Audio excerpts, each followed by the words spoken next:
Cristo Jesús. En Cristo Jesús, vosotros que en otro tiempo estabais lejos, habéis sido hechos cercanos por la sangre de Cristo. ¿Qué pasaba? Lo que pasaba es que antes no había esperanza. Antes había una separación, y se lo voy a leer. Dice lo que dice la palabra, vea el verso 14. Porque Él es nuestra paz. Amén. Que de ambos hizo uno, derribando la pared intermedia de separación, dirimiendo en su carne las enemistades de la ley, de los mandamientos, en orden de ritos, para edificar en sí mismo los dos en un nuevo hombre, haciendo la paz. ¿Qué pasa ahora? La Biblia dice en el libro de Romanos 1:16, Pablo dice: no me avergüenzo del evangelio, porque es poder de Dios. Primeramente, ¿a quién fue enviado? A los judíos. Luego, ¿a quién fue enviado? A los gentiles. O sea, en Dios no hay griego ni judío. En Dios somos un pueblo. O sea, ya no hay separación. Ahora, Cristo con su sacrificio en la cruz del Calvario unió a Israel y a los gentiles a través de la fe. Ya no hay separación. O sea, ya no hay profecías que digan Israel va a sufrir más que nosotros. No. Y en el pueblo del Señor, a través de Jesucristo, alcanzamos la salvación y la vida eterna. Por eso en el libro de Hebreos, capítulo 10, versículo 26, si quiere leer conmigo, yo voy a leerlo a su nombre, iglesia. Igual yo lo sé de memoria, pero si usted quiere leerlo conmigo, para que pueda notificarse de lo que la palabra del Señor dice, sea Dios bendito para siempre. Amén. Hebreos capítulo 10, verso 26, dice la palabra de nuestro Dios, que ya no hay sacrificio. Oiga lo que dice: porque si pecáramos voluntariamente después de haber recibido el conocimiento de la verdad, ya no queda sacrificio por el pecado. Entonces, entonces usted me dirá a mí, pero quiere decir entonces que ya no hay salvación si nosotros venimos y caemos. No, lo que Pablo está enseñando a los hebreos es que anteriormente acabamos de leer que antes habían ritos, habían sacrificios, y resulta que para limpiar el pecado, el pueblo tenía que llevarle al sacerdote un becerro, un cabrito, de acuerdo a la capacidad de cada persona. El sacerdote se tenía que limpiar, se tenía que preparar para entrar al lugar santo, y luego degollar aquel becerro y rociar la sangre, y esa sangre rociada limpiaba el pecado por familia, limpiaba el pecado por el pueblo. Sin embargo, Pablo les dijo: yo conocí a alguien que es la verdad, y después de conocer a Jesús, porque Él es el conocimiento de la verdad, ya no podemos hacer más sacrificios. O sea, ya no cuenta que vaya con el sacerdote, ya no cuenta con que vaya con el hombre y le dice: mira, aquí hay un becerro, lo puede llevar al altar, lo puede degollar, porque ya no vale, ya no cuenta tal sacrificio.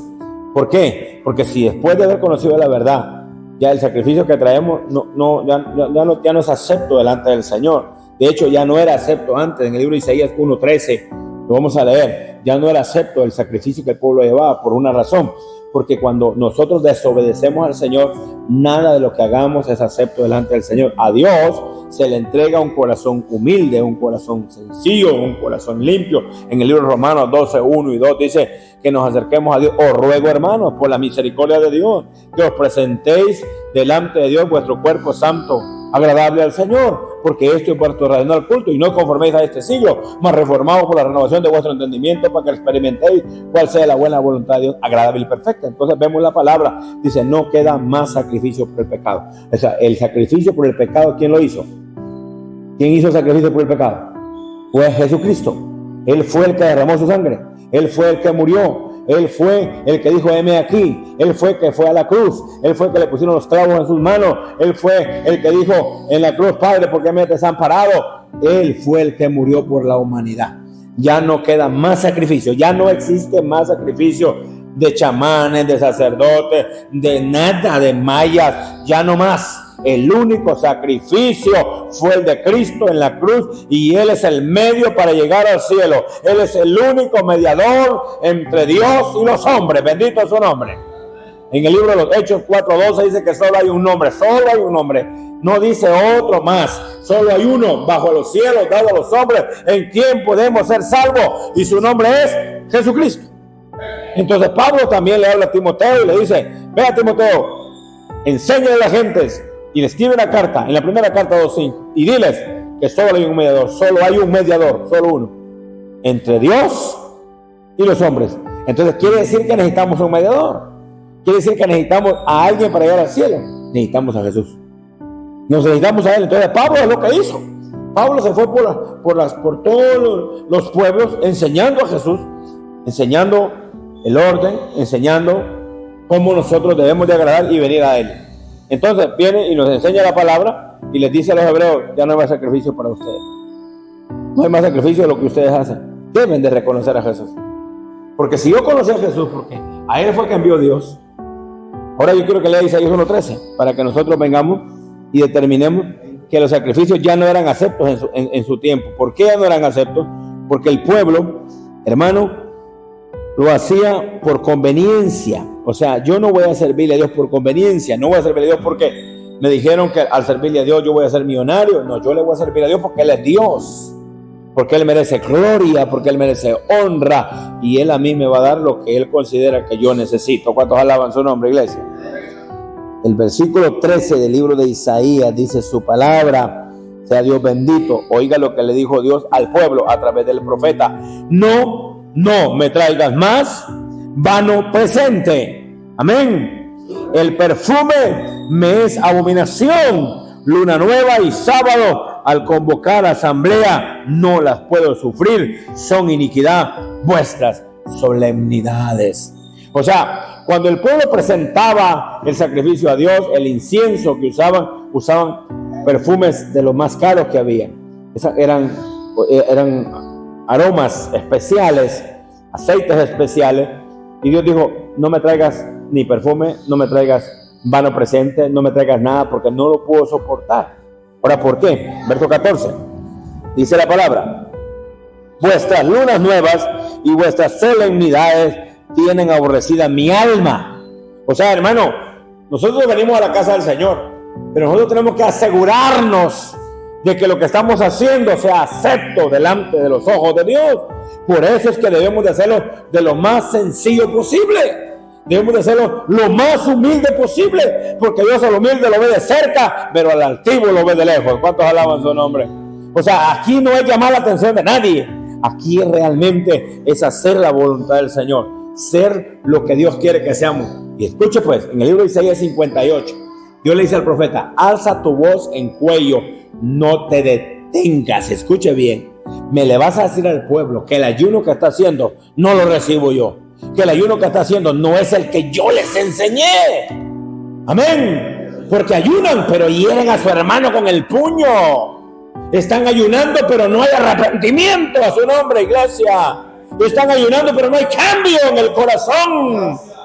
No es eso lo que yo enseñé, dijo Dios. No es agachar la cabeza como junco, es tener misericordia. A su nombre. El ayuno produce misericordia, quebranta tu corazón, te hace diferente. ¿Quién dice amén? Entonces dice el verso 14 de Isaías 1: bendito es su nombre, vuestras lunas nuevas y vuestras solemnidades tienen aborrecida mi alma, me son gravosas, cansado estoy de llevarlas. Entonces, realmente, ¿qué es lo que está pasando en este tiempo? ¿Qué es lo que está pasando? ¿Por qué viene la ira de Dios sobre la tierra? Porque no hay temor. Proverbios 1:7, el principio de la sabiduría es el temor a Jehová. Se perdió el temor a Dios. Y cuando se pierde el temor a Dios, se perdió todo. Hoy en día estamos emproblemados. Las naciones enteras, hermanos, han perdido el temor al Creador, al que hizo los cielos y la tierra. Pero el pueblo que alaba a Dios, el pueblo que alaba a Dios está confiado en el único Creador. Entonces nosotros, la base que tenemos para servirle a Dios, ¿cuál es? ¿Cuál es la base que tenemos nosotros los que servimos a Dios? ¿Con qué base le servimos? Ustedes, varones, ¿con qué base le estamos sirviendo nosotros a Dios? Alex, ¿con qué base le servimos a Dios? ¿Qué base tenés para servirle a Dios? ¿Qué base tenés tú para decir que hay salvación y vida eterna? La base es el libro de los libros, la Biblia, la palabra de Dios revelada por el Espíritu Santo. Segunda carta de Pedro, capítulo 1, versículos 19 y 20. ¿Quiere leerlo, por favor? Alabe la iglesia.